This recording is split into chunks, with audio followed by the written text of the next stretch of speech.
All right, two smooth spheres. Oh, here we go. Right, guys. 1, 2, 3, 4. We're doing a quick before and after picture, yeah? Okay, mass M, M, 2M, 2M. Okay. Oh, lads, keywords. Keywords. Towards each other. Towards each other. Okay? So that means 5U to the right, U to the left, and then after the collision, by default, we always say V1 and V2, just going to the right. Now, here's what's going to go down. We're going to start with PCM, Principle of Conservation of Momentum. And what we're going to say is M1 U1 plus M2 U2 equals M1 V1 plus M2 V2. If you write down PCM, it's good for the examiner to know what you're actually doing. Okay. Next thing we're going to do is M times 5U. And here's the part. It's 2M times minus U. That gives us 3MU. And that will be MV1 plus MV2. In fact, the M's will cancel on both sides, wouldn't they? So what do I have left then? Just, I'd have V1 plus V2 equals 3U. Is that okay? Oh, made a mistake. Made a mistake. Anybody know? Who says 2V2? Why did what happened to me? I should have put in 2M instead of M. So it's 2V2 plus 3U. I make that mistake a lot. I don't know about you guys. I always forget that each mass is different, and I tend to make that mistake when I'm rushing. Okay. Now, next thing, or when I'm hurrying too much. Now, what's the next thing we're going to do? We're going to do NEL, Newton's experimental law. And then what do we get here, guys? V1 minus V2 equals minus E into U1 minus U2. What's U1? U1 is 5U. What's U2?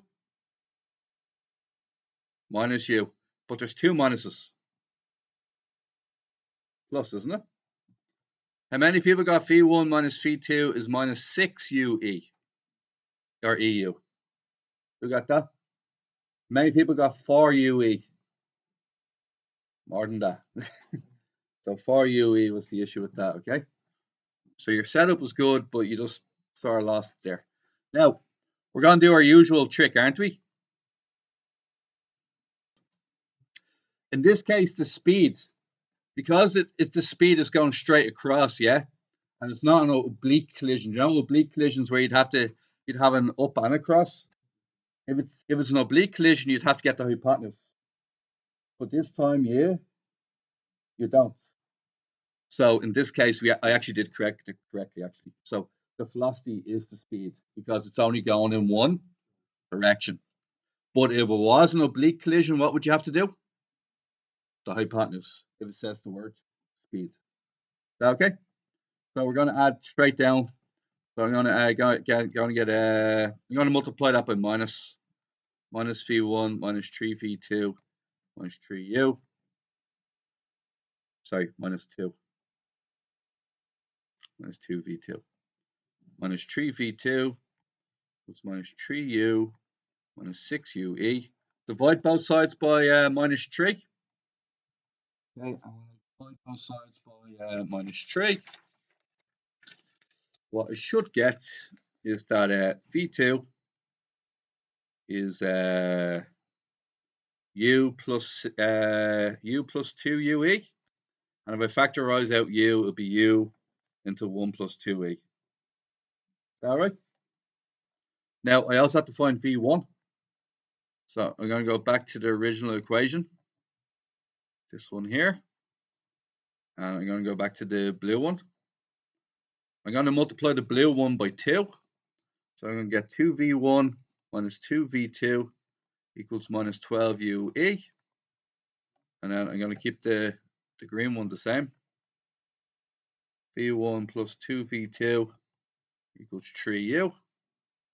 Going to add downwards, and what happens when I add downwards? What you get? 3v1 is 12u e. Then after that, divided by 3. We get u minus 4ue. And then if I factorize out the u, 1 minus 4e. Okay, excellent.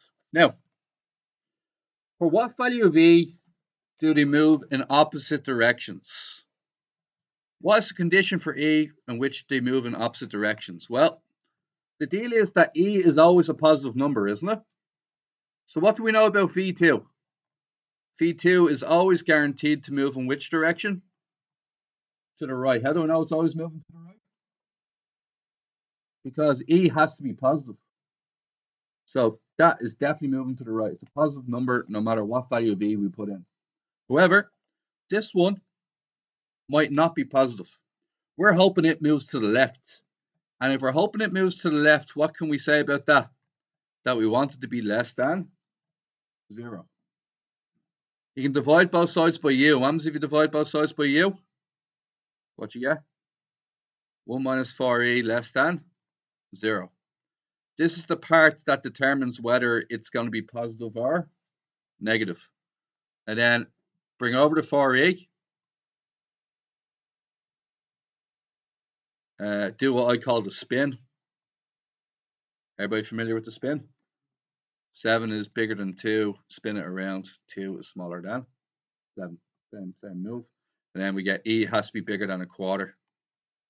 And you're done.